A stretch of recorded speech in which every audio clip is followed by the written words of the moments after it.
Ben Lake. Madam Chair, and it's a pleasure to follow the Right Honourable Member for Wokingham and in particular my honourable friend from Glasgow Central, whose assessment of the bill's deficiencies was, I think, exemplary and with which I very much agree.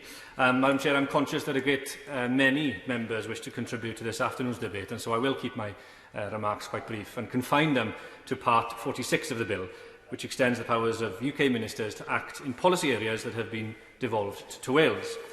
Now, in recent days, it has been argued that it is necessary to add to the powers of UK ministers in this way because devolution has allegedly hindered their ability to support Welsh businesses and communities. Now, there is no dispute that there are policy areas in Wales in which the UK Government and ministers cannot act. But the suggestion that UK ministers have been prevented from supporting Welsh businesses and communities by the devolution settlement is a laughable excuse for the UK Government's lacklustre record of investment in Wales. I should not have to remind this House that the UK ministers still enjoy significant powers over key policy areas, despite devolution, and are able to initiate large infrastructure projects in Wales that could boost its economy. Now, if members opt to doubt this fact, I should point them to the party's manifesto since 2010, which have all reflected the reality that in key areas of infrastructure and economic investment, the UK Government already has significant powers to support Welsh businesses and communities.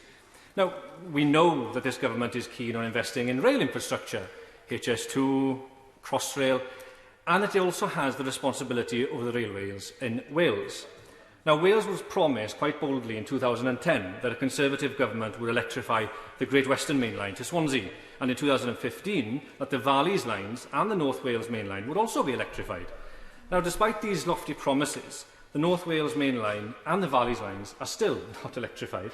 And after 10 years, the promise to electrify the line all the way to Swansea has materialised as a partial electrification to Cardiff Central only. In this key area of infrastructure, there are no limitations upon the power of UK ministers to invest in Wales. And yet, although Wales has around 11% of the railway track, in recent years it has only received 1.5% of the money that UK ministers have spent on rail improvements. Why, therefore, should UK ministers be afforded additional powers to act in devolved competencies when they have failed to make the most of the powers they already have? Members might also remember the exciting promise to build the tidal lagoon project in Swansea in a moment, I shall, and the commitment to the Wylfan Newydd power plant on Ynys Môn. Now, regardless of the merits or otherwise of these projects, they were projects that the UK ministers could initiate unhindered by the supposed shackles of the devolution settlement, but they have amounted to yet more unfulfilled promises. I give way to the Right Honourable Member. I'm grateful to the Honourable Member for Ceredigion for giving way, and I'm pleased that he followed the debate surrounding electrification of the Valleys and the Vale of Glamorgan line, where a settlement had come to between the Department for Transport, the Wales Office and the Welsh Government, where an additional sum of money over and above the Barnet Block grant was awarded or presented to the Welsh Government in order to deliver that purpose. There has been no progress, so I think the Honourable Member's argument makes the point, which is very helpful to the clauses in place.